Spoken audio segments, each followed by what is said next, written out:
What's up? My name is Josiah Haken. I've been working with homeless folks for over a decade. I'm convinced one of the main reasons we have not been able to solve the homelessness crisis in the United States of America is because we fundamentally don't understand why it happens or what can be done about it. In this podcast, I interview friends of mine who have experienced homelessness firsthand, experts who have dedicated years of their lives providing services and resources to the unhoused community, as well as theologians and advocates who can help us rethink the issue altogether. In case you haven't heard, I'm also releasing a book on July 29th called Neighbors with No Doors: The Truth About Homelessness and How You Can Make a Difference. Because I believe that people with good intentions who don't know what to do often end up doing nothing at all. I do not expect you to agree with me or my guests on every opinion that is shared on this podcast or in my book. But my hope is that the conversation alone will inspire and equip you to engage your homeless neighbors with confidence and compassion. Welcome to the Neighbors with No Doors podcast. Hey everybody, this is Josiah Haken. Welcome to the Neighbors with No Doors podcast. I have an incredible guest with me this time around. This is Kevin Nye. Kevin works in homeless services, apparently easy for me to say, and advocacy in Los Angeles, and is a graduate of Fuller Theological Seminary. Kevin also writes on the intersections of theology, justice, and equity and pop culture, which makes him a perfect fit for everything we're talking about on this podcast.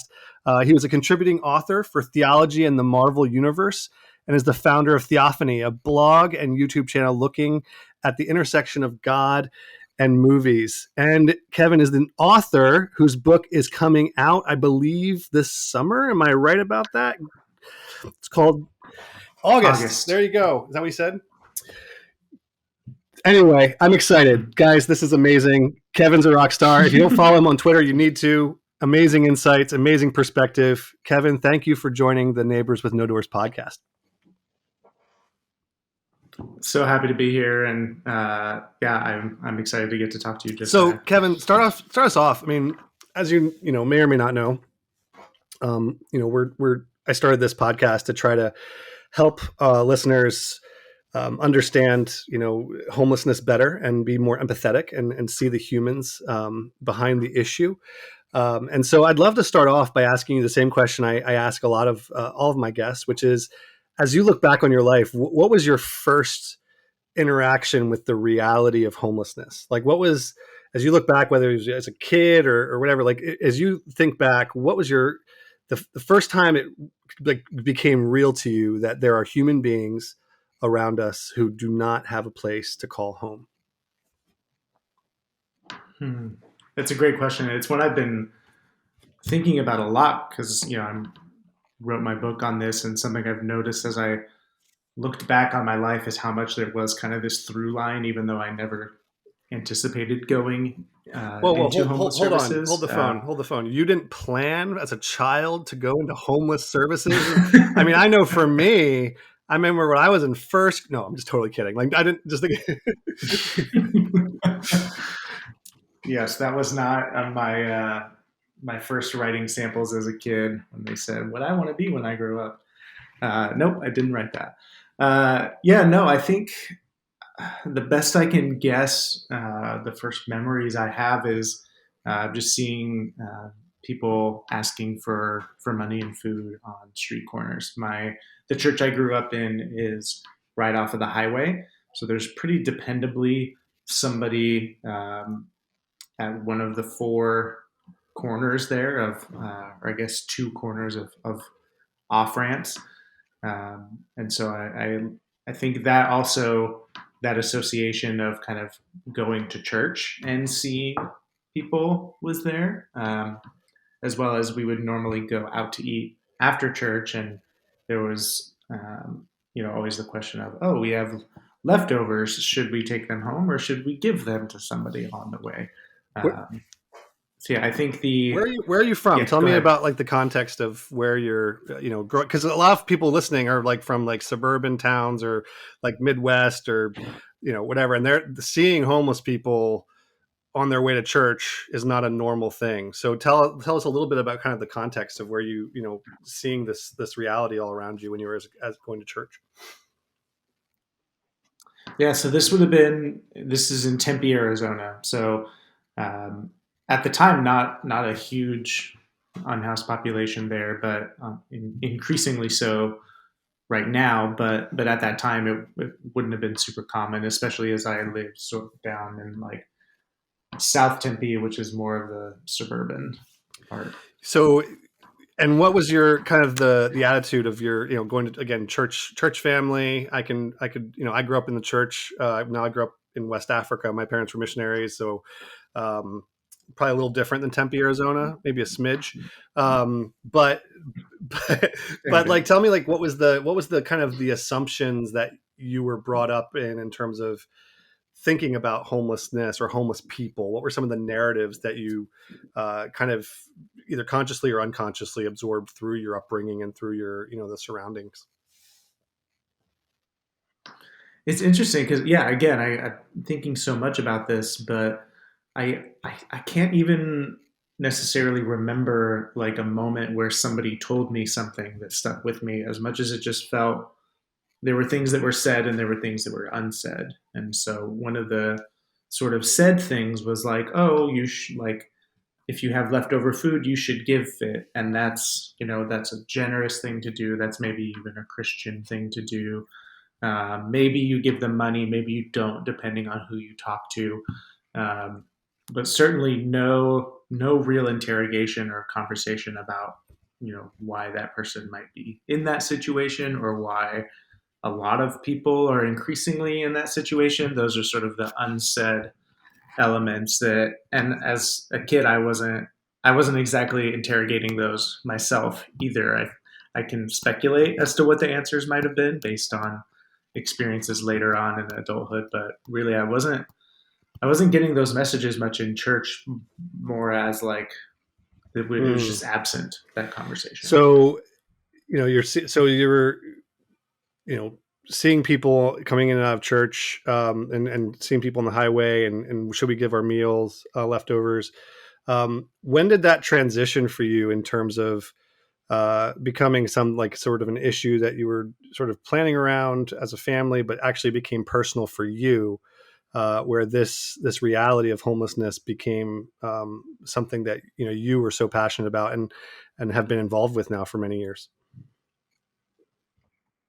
Yeah, so when I was in college, I went to college to study theology and ministry, and I was part of a program that would give me scholarship money in return for hours worked at a local church.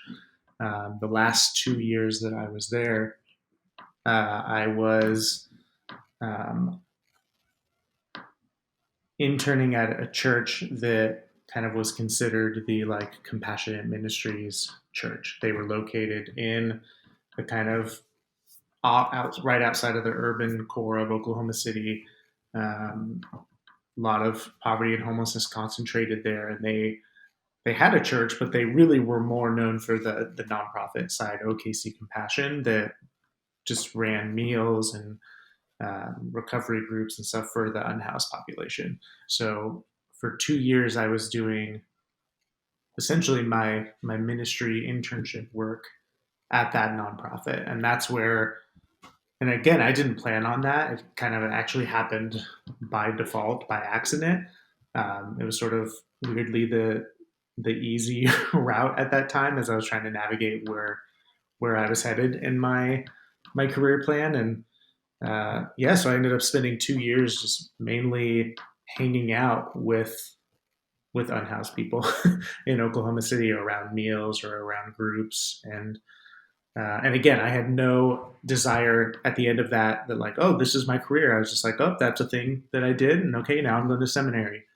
Um, and then in seminary again for an internship there.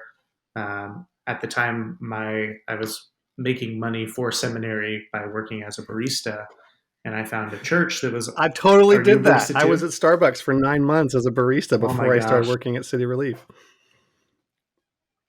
that's amazing. I feel like the barista to social worker pipeline the, is the, real. the gravitational pull Um, is very strong from the yes, barista to the social work field. Absolutely. yeah, we don't talk about that enough. No, that's for real. But yeah, so I found this church that was doing a coffee shop catering ministry thing where they were uh, using it as a way to train homeless youth in barista skills to because this is in LA now.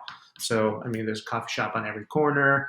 I was like the fancy kind of barista that could like pour designs in your latte and stuff. So it was like, okay, um, I really like this intersection of faith and a justice thing and this thing that I'm already kind of good at.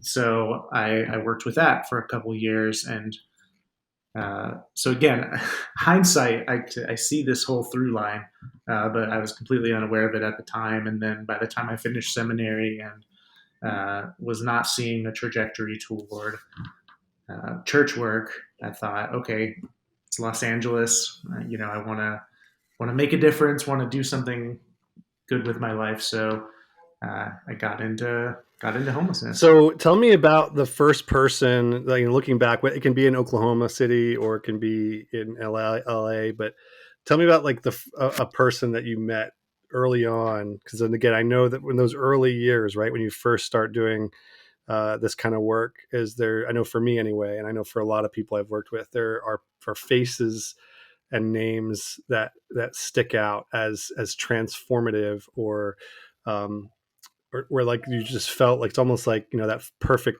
like baseball swing hitting the ball, like where you have that encounter with somebody where you're like, oh wow, this is more than I thought it was. Can you tell us a story that about that kind of encounter that you had early on? Absolutely, yeah. So his name's Albert. I met him in Oklahoma City as part of this ministry that I was working with, and um, I met him, and he was sort of somebody that I got comfortable talking to, and so when I'd show up, I'd look for him and sit next to him, and as part of my work, the pastor decided that each of the interns should really pick a couple people to be like mentors to, which I mean, thinking back is so ridiculous. I was like 19 years old. Like I have anything to like mentor, a 57-year-old man who's lived most of his life in poverty and homelessness. Like, right. The mentorship went the other direction, certainly.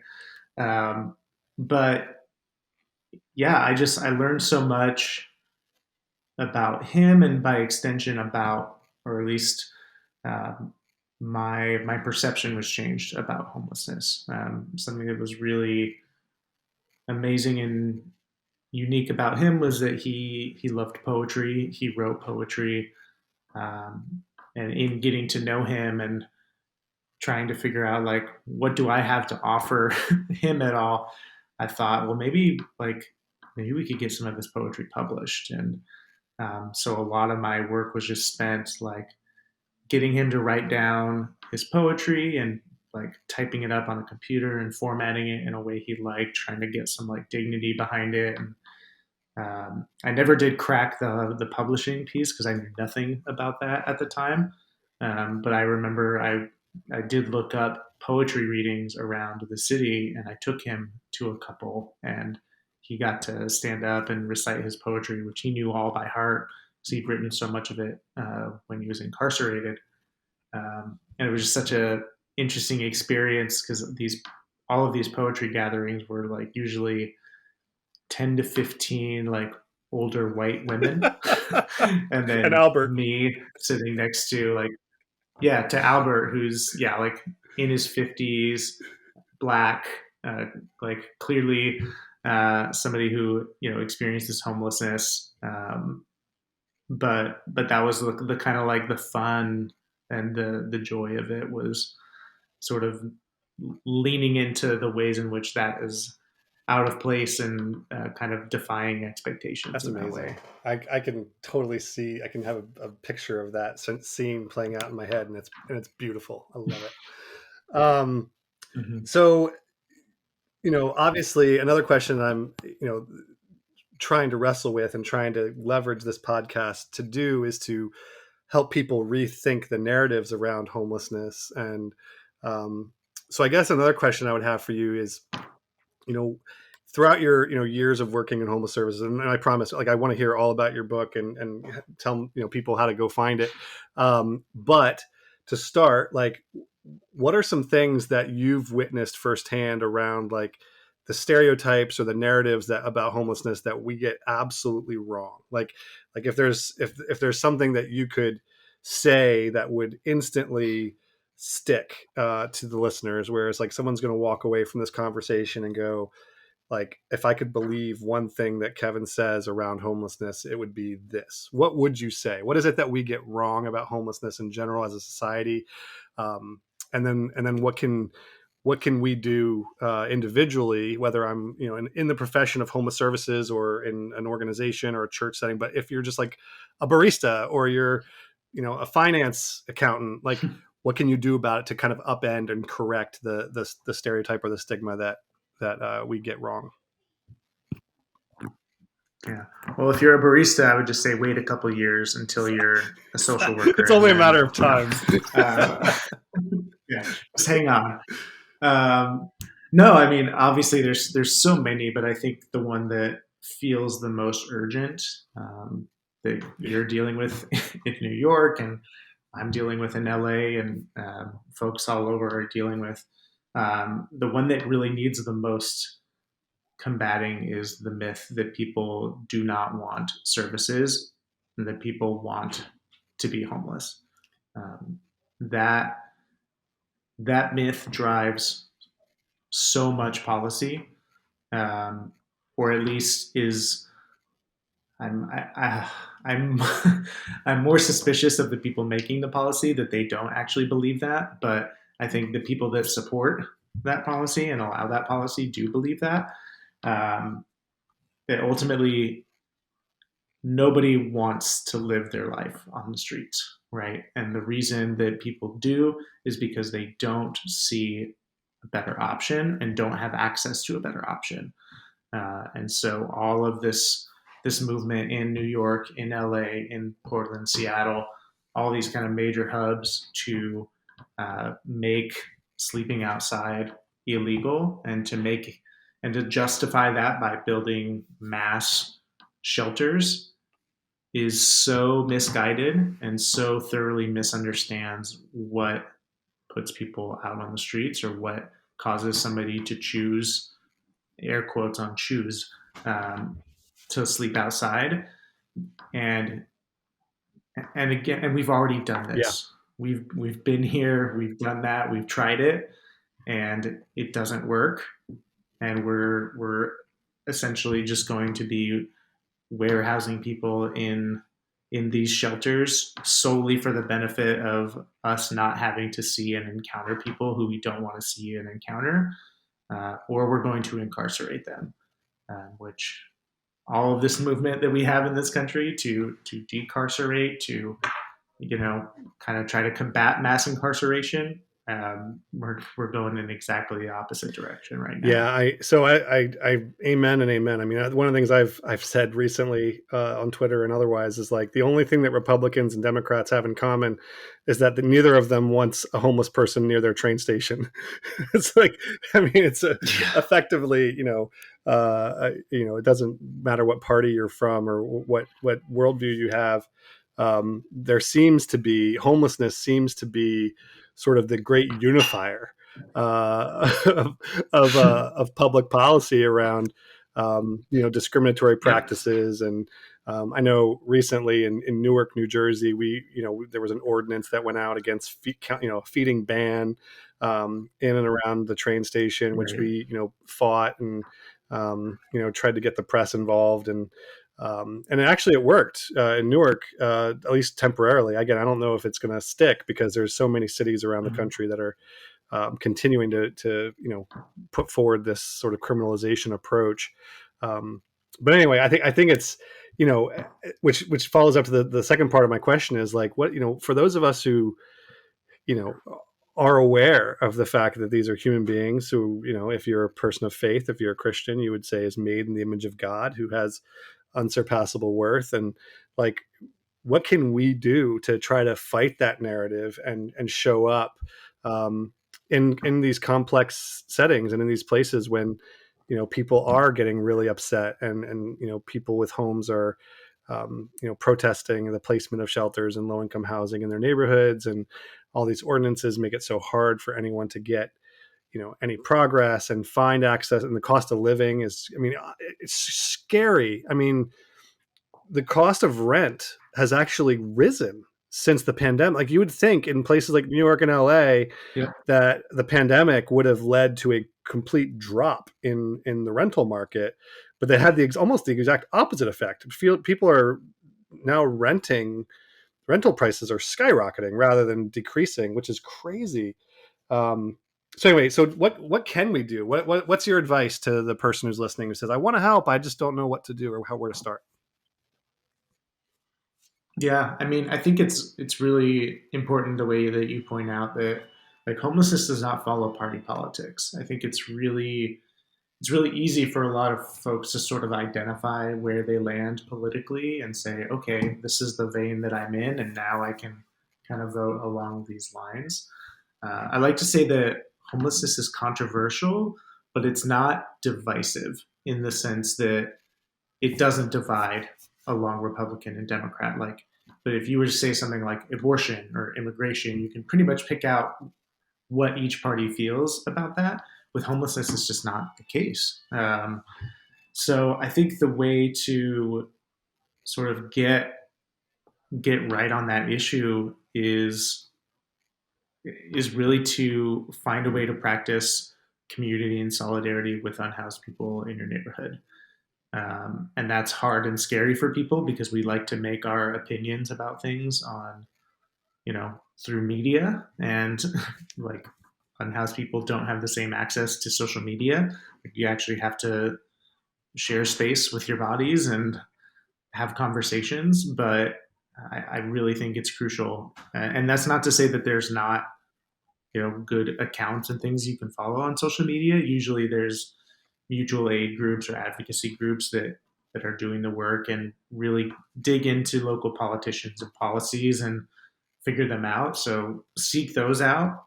But really, we need to get to know our neighbors. We need to know people's names, know people's stories, and know how things affect them. I really think that getting involved in the like furthest down ballot local politics just makes a huge difference because I mean there's things that Joe Biden and Congress can do to make homelessness better and worse on a large scale, but truly like so much of what affects the livelihood of unhoused people happens at like the city council level or the county supervisor level or the mayoral level.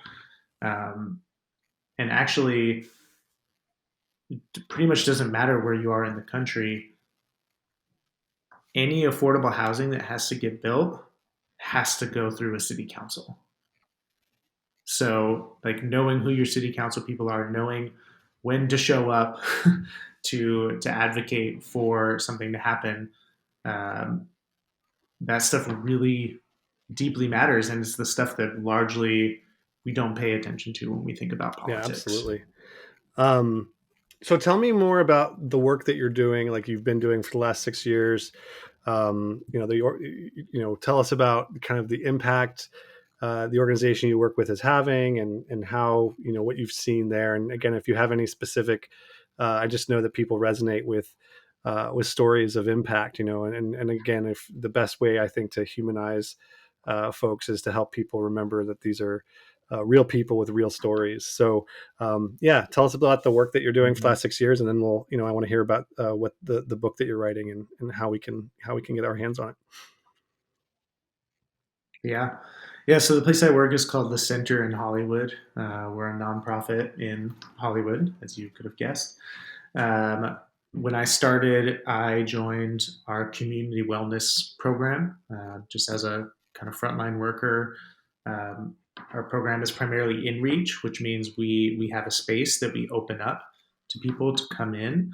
And our goal has always been to be as low barrier as possible. We don't do intakes, we don't have requirements. People can just come in as long as they're safe and hang out for a while. We serve people coffee, we play games, we get to know people, we hold groups, some of which are like on the life skills and recovery end, but others are on the like expressive and like art and writing and improv. So my job for many years was just to facilitate that space and to lead some of those groups. And so that's where I really built that value of kind of community and solidarity and getting to know people where they're at. And the whole point of it, outside of just the value of getting to know people, was that we really believe that community ends homelessness. That while we know that housing is crucial, we know that healthcare, mental health care, substance use treatment, all these things are absolutely important aspects of addressing homelessness. That none of those things work without supportive community. Um, and that ultimately homelessness is as much a crisis of isolation as it is anything else. Um, and so, what's been really exciting about this work is we've been able to build on our nonprofit so many other services like housing, case management. We've opened a on-site health clinic. We do housing retention for people once they get into housing. So many other services, but that are sort of built off of this kind of community first approach. And the way that we've seen it be successful because of like the relational sort of cash we've built with folks over time is amazing, because ultimately the people that come in our doors are the ones who largely have been shut out by the other organizations as too difficult to work with, or they don't want help, or all the things that get you excluded from Yeah. services everywhere else. Those are the people that end up in our gates. And I like to say we specialize in that population.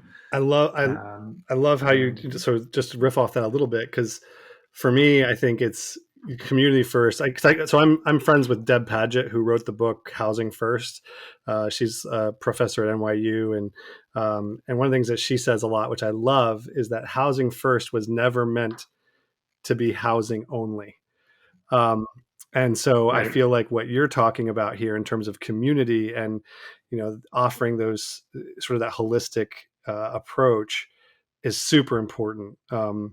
And definitely is and what you're talking about in terms of trust resonates with me so much, because I know you've probably heard people talk about how it takes, I don't know, what do they say, like 27 or 23, or depends who you're talking to, encounters with someone before they are receptive to services. And I'm like, well, that's not Mm-hmm. been our experience. Like, if you can actually like meet someone's needs right away and show them dignity and treat them with compassion and empathy, I'm pretty sure we can actually shorten that. Like, I don't think it actually takes that long. I've found that most homeless folks are Seriously. very receptive when you actually listen to what they ask for. Yeah, when you're actually meeting the needs that they're articulating for themselves. Yeah, Yeah. So imagine it that. doesn't, whatever, how many dozens of times it might take to convince them or force them to accept something that they weren't, not really open to. I've found that, just treating them with, Mhm. meeting the needs that they express and listening to them, can shorten that time. Um, Yeah, and I want to really contextualize too. When I say community first, that's not in opposition at all to Absolutely. housing first. I'm a huge, and I know you know that, Yeah. but for your listeners, like I'm a huge advocate of housing first. The only problem with housing first is you need Right. housing, and your housing first methodology is only as good as your housing stock, right? And in Los Angeles, we don't have it, and so What should happen is that anyone who's on the street, we offer immediately an apartment, and then we surround them with community and supportive services. But because we don't have the housing, we have to start somewhere else. Like our organization recognizes we can't just wait until people get housing or get matched to an outreach worker or a case manager to suddenly provide services. Like we're, in a sense, we're triaging life on the streets until the housing gets built, if Yeah. it ever does, right? We're making sure people stay alive and connected and well for whatever does or doesn't come down the line. Yeah. Thank you for qualifying that, because I think it's super important. I recently was quoted in a an article where I was making that nuanced comparison in terms of like, again, I'm 100% in favor of housing first as a philosophy, but I think your point is well is taken, that you, if without housing and housing first, all you have is first. That doesn't, Yes. it's just first. I don't know what to tell you what it is, but it's certainly not an effective strategy for addressing homelessness without housing.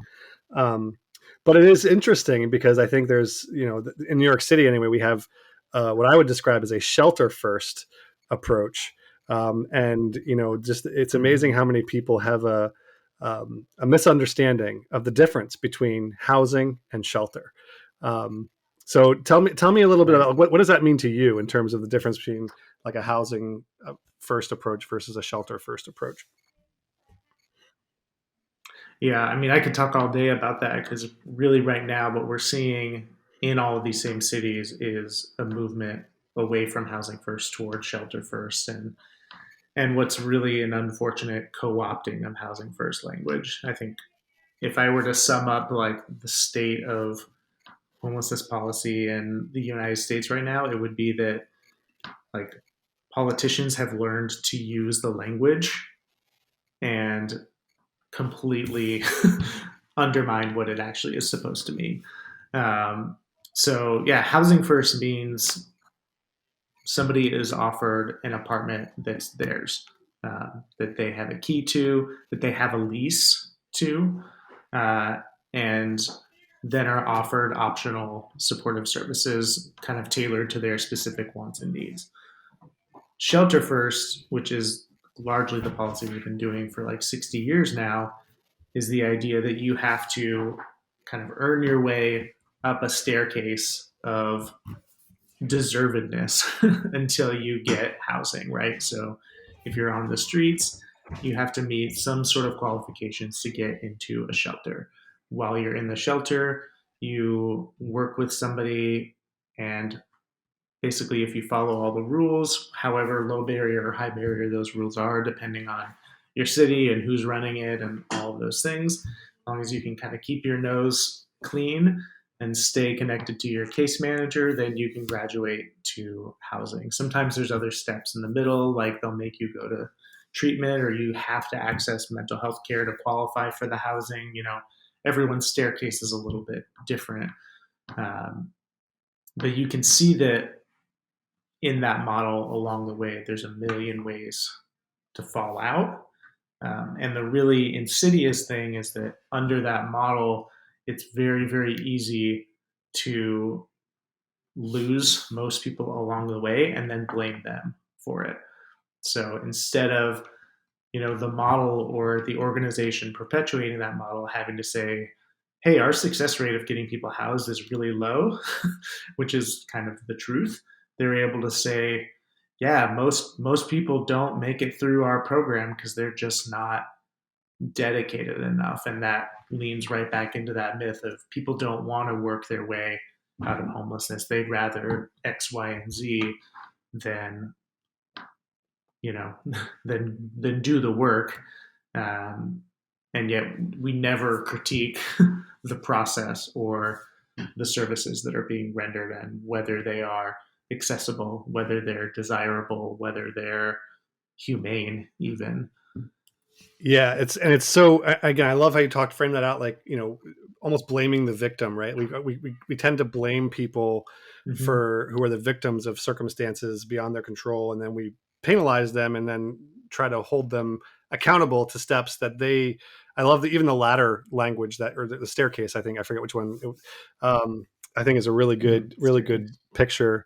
Um, so tell me, like, I mean, so again, what I love about the work that you do, Kevin, is that the way you articulate, the realities of homelessness for those who are for those who are housed, and those people who may not have a full grasp, or may not be proximate to the issue.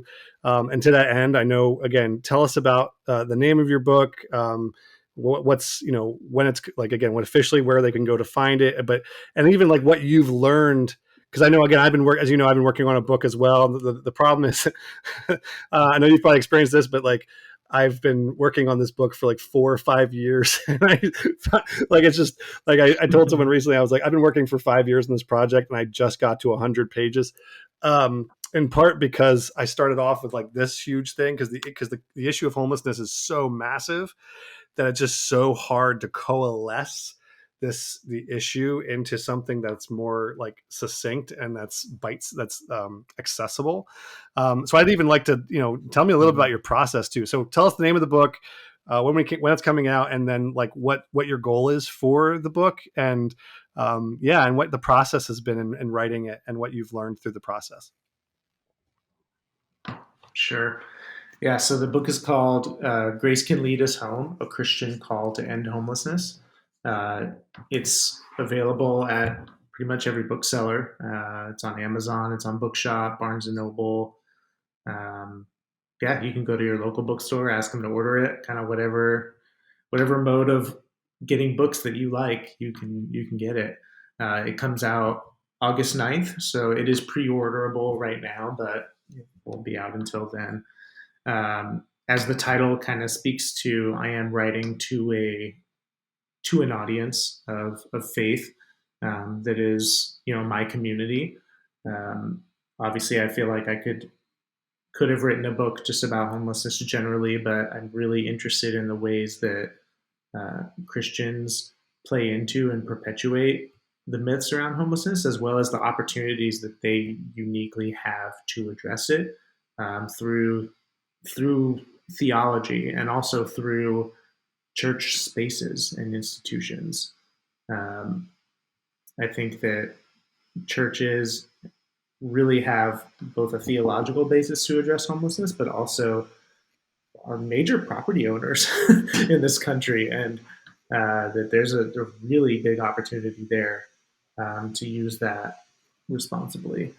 Uh, to your question about my process, I mean, I'm similar to you. I really, as soon as I started working in this field, I've always been a writer, and so I thought, okay, if this ends up being what I do for a while, I'm going to end up writing about it for sure. And it took me a really, really long time, knowing that I wanted to write a book, to figure out what the book was.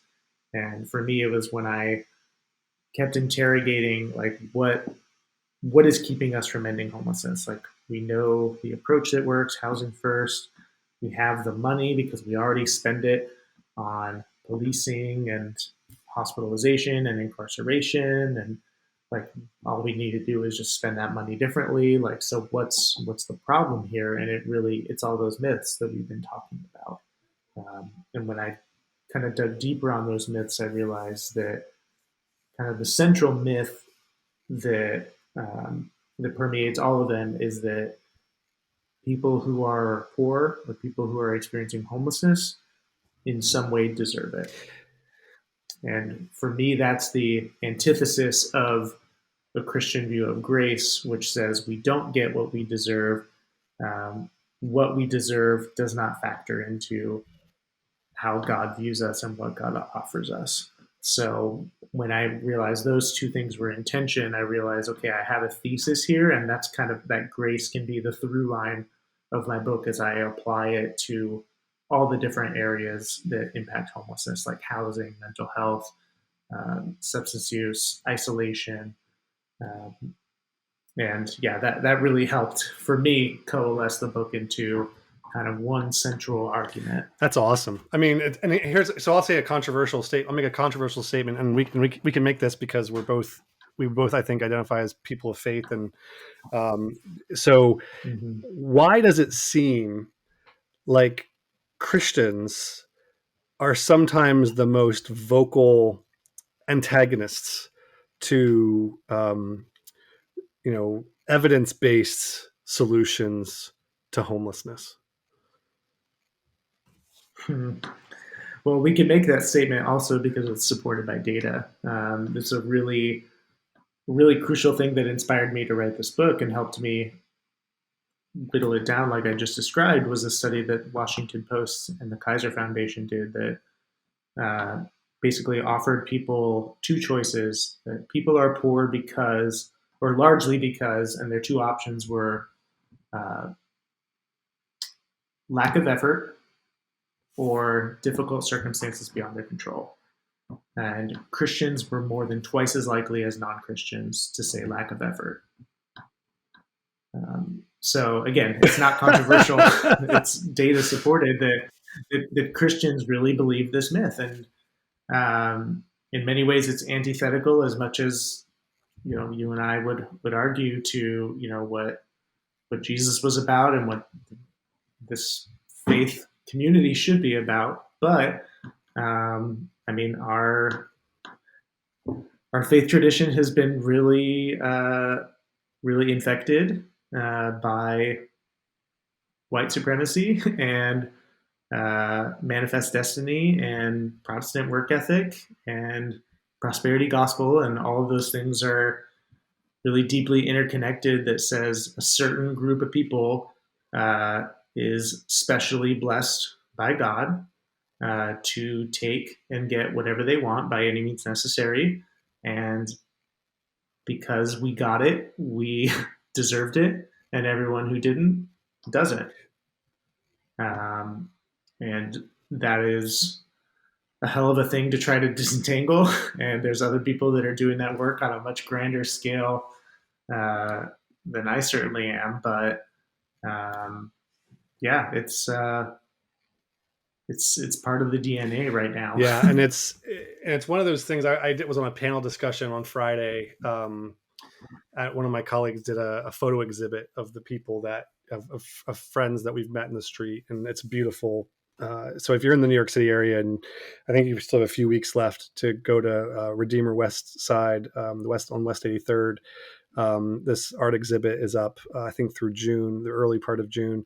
My friend Corey Hayes and colleague has taken 12 portraits of friends that we've met in the street. And we did a panel discussion on Friday, and we talked about this very thing. And one of the things that I have pointed out, over the years, and is just this idea of, recognizing that we don't owe our homeless friends and neighbors our pity, or even our compassion.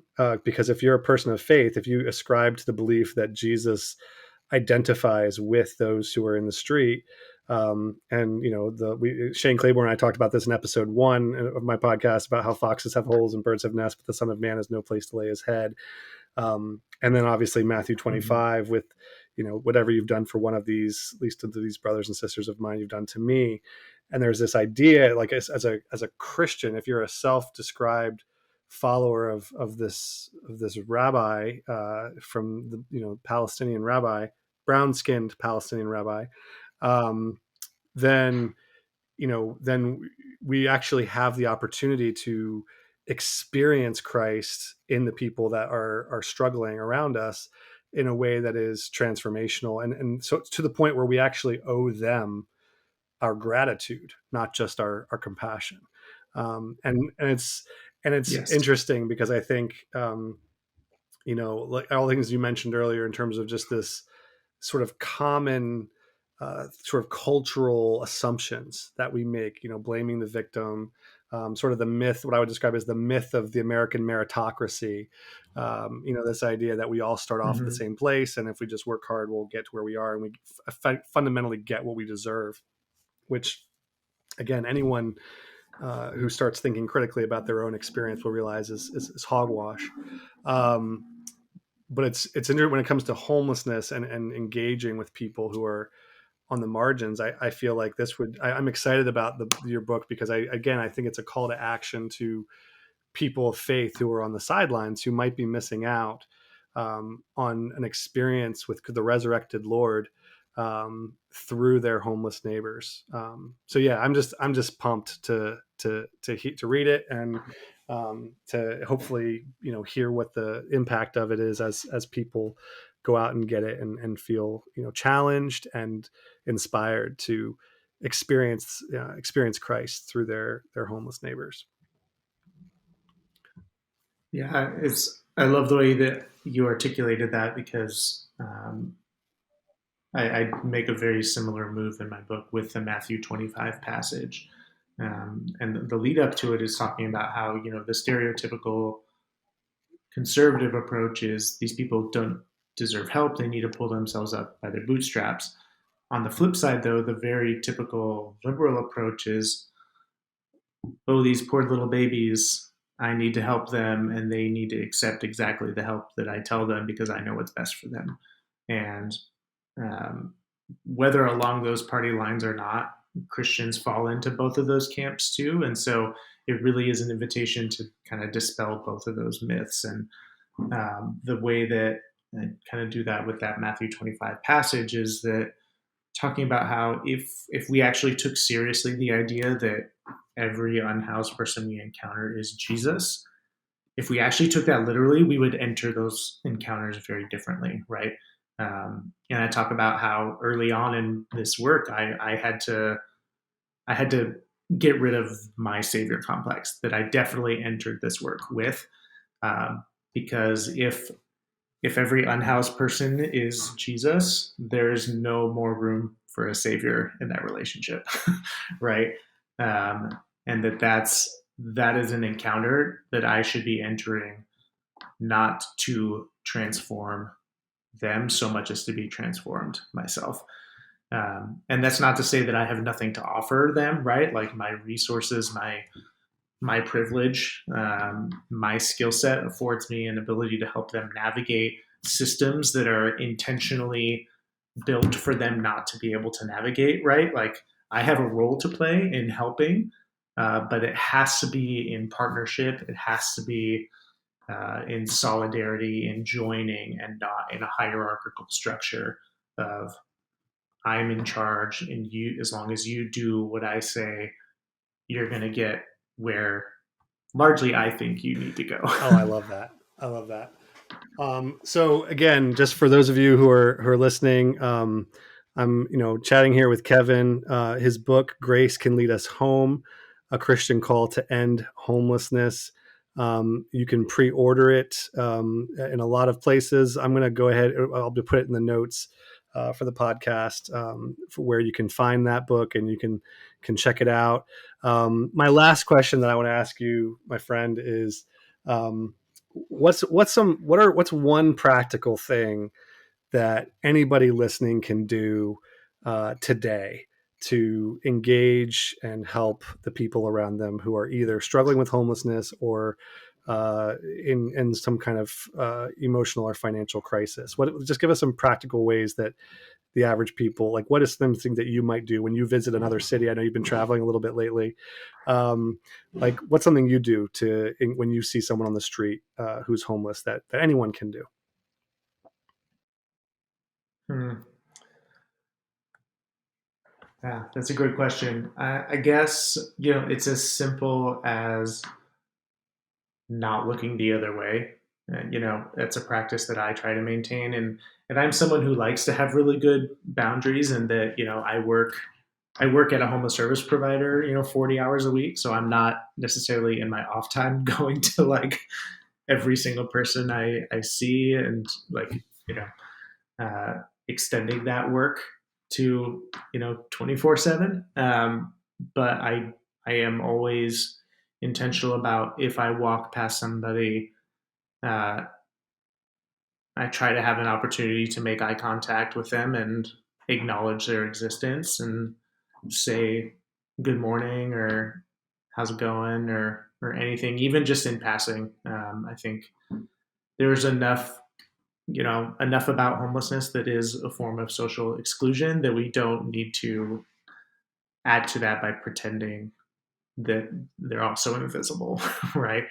Um, so it's as small as that to as big as, having a conversation or at least getting to know someone's name.